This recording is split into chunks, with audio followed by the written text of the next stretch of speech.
Can leadership help your career? We want to grab your attention to this article on leadership. It not only is interesting, but also has loads about leadership. In part 1, I describe the leadership talk and how it is a much more effective leadership tool than presentations or speeches. I also describe 2 fundamental premises that the leadership talk is based on. In part 2, I will show you the purpose of the leadership talk. You won't be able to give a leadership talk effectively on a consistent basis if you misunderstand its purpose. Do not judge a book by its cover, so don't just scan through this matter on leadership.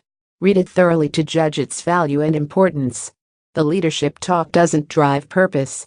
Purpose drives the leadership talk. There is one, and only one purpose of the leadership talk, that's to motivate people to be your cause leaders in meeting the challenges you face. This is important in understanding the difference between leadership talks and presentations speeches. You're a leader. You have a task to complete. Do you want the people you lead to simply do the task? Or do you want those people to actually take leadership of accomplishing the task? For the difference between doing and leading in terms of accomplishment is stock car and a Formula One racer. Clearly, you can order them to accomplish the task, and if you're in a position of authority, they will most likely carry out the order. But they might not do it with full commitment. Or they may resent being ordered. Or they may be inclined to do nothing unless ordered, and so after accomplishing the task, they do little else but wait for the next order.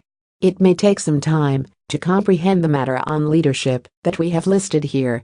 However, it is only through its complete comprehension would you get the right picture of leadership. However, their committing to take leadership involves your establishing a special relationship with them. For instance, going back to the example I used in part 1, if one is a floor sweeper, one does the best floor sweeping, not simply by doing it, but by taking leadership of floor sweeping.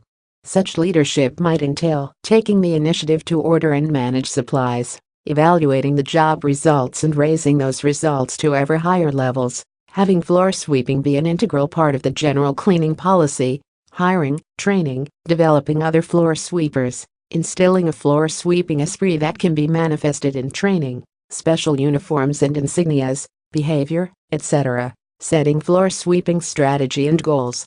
We hope you develop a better understanding of leadership on completion of this article on leadership. Only if the article is understood is its benefit reached. Otherwise, in a doing mode, one simply pushes a broom. You may say, "Listen, Brent, a job is a job is a job. This leadership thing is making too much of not much." Could be. But my point is that applying leadership to a task changes the expectations of the task. It even changes the task itself. Think of it, when we ourselves are challenged to lead, and not simply do, our world is, I submit, changed. Furthermore, though you may order people to do a job, you can't order anybody to take leadership of it. It's their choice, whether they take it or not. After many hopeless endeavors to produce something worthwhile on leadership, this is what we have come up with. We are very hopeful about this. The completion of this article on leadership was our prerogative since the past 1 month. However, we completed it within a matter of 15 days. This is where the leadership talk comes in. Using it, you set up the environment in which they make that choice. The leadership talk is not only the most important way to get cause leaders, it is the only way to get them on a consistent basis.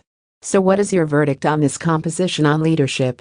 Are there any more unanswered questions about leadership in your mind?